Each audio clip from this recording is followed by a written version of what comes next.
আমার নামাজ, আমার কোরবানি, আমার জীবন। প্রবাসী কল্যাণ মন্ত্রণালয়ের মাননীয় কোরবানির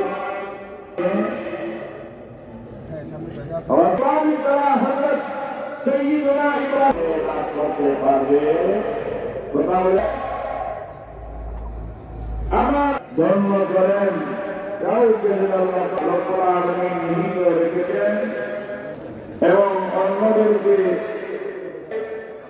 মেহরবানি করে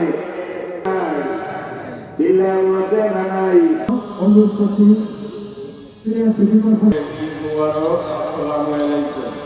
আমাদের এই ঈদুল আজহার পবিত্র দিন এবং বলে দিচ্ছি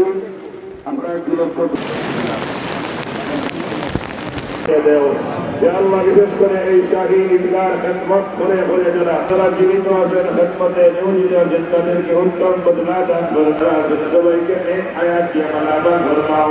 तमाम अल्लाह तमाम बीमारी की शिफा दान फरमाओ या अल्लाह मेहरबानी कबूल फरमाओ। जब मनुष्य जब दुआ अल्लाह की हिफाजत फरमाओ या अल्लाह मेहरबानी दुआ हरे नसीब फरमाओ। समस्त बुराइयात की हिफाजत फरमाओ على خير خلقه محمد وعلى آله وأصحابه أجمعين. نعرة التكبير، نعرة الإسلام، دين الإسلام.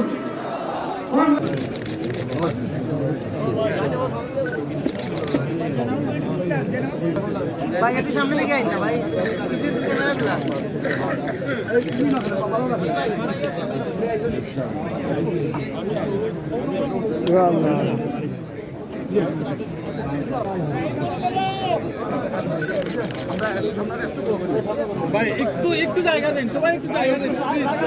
সিলেটবাসী, বাংলাদেশের সবাই, প্রবাসে আমাদের যে সমস্ত ভাই বোনরা আছেন, সারা পৃথিবীতে ছড়িয়ে ছিটিয়ে আছেন, সবার উদ্দেশ্যে ঈদ মোবারক। আল্লাহ সবার জীবনে শান্তি দিন, নিরাপত্তা দিন এবং আমাদের উত্তরোত্তর সমৃদ্ধির পথে পরিচালিত করুন। আর আজকে যারা কুরবানি দিবেন বা কুরবানির সাথে কোনো না কোনোভাবে জড়িত থাকবেন, সবার প্রতি আমাদের বিনীত অনুরোধ যে কুরবানির চামড়াটি সংরক্ষণ করবেন, কারণ এটি একটি জাতীয় সম্পদ। একটু আগে আপনারা ঈদগাহে আমাদের যে সম্মানিত ইমাম সাহেব নামাজ পড়িয়েছেন, ওনার খুতবা শুনেছেন। কুরবানির পশু সব কিছুই আপনার আল্লাহর কাছে যাবে।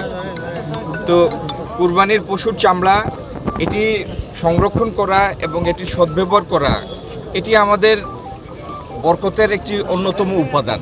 তো আল্লাহর এই বরকত থেকে, নিয়ামত থেকে আমরা যেন বঞ্চিত না হই, জাতীয় সম্পদটার জন্য সদ্ব্যবহার করি, এই জন্য সবার প্রতি আমার বিনীত অনুরোধ।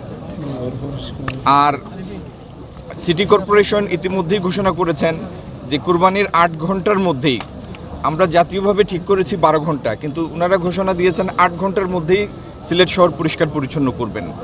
তো তাদের এই চেষ্টার সাথে আমরা সবাই যদি হাত মেলাই, আমরা যার যার জায়গায় যারা আমরা কুরবানি দিব, তারা যেন আমাদের জায়গাটা পরিষ্কার পরিচ্ছন্ন রাখি এবং দ্রুত আবর্জনা বর্জ্য এগুলি পরিষ্কার করে ফেলি, সেজন্য সবার প্রতি অনুরোধ থাকলো।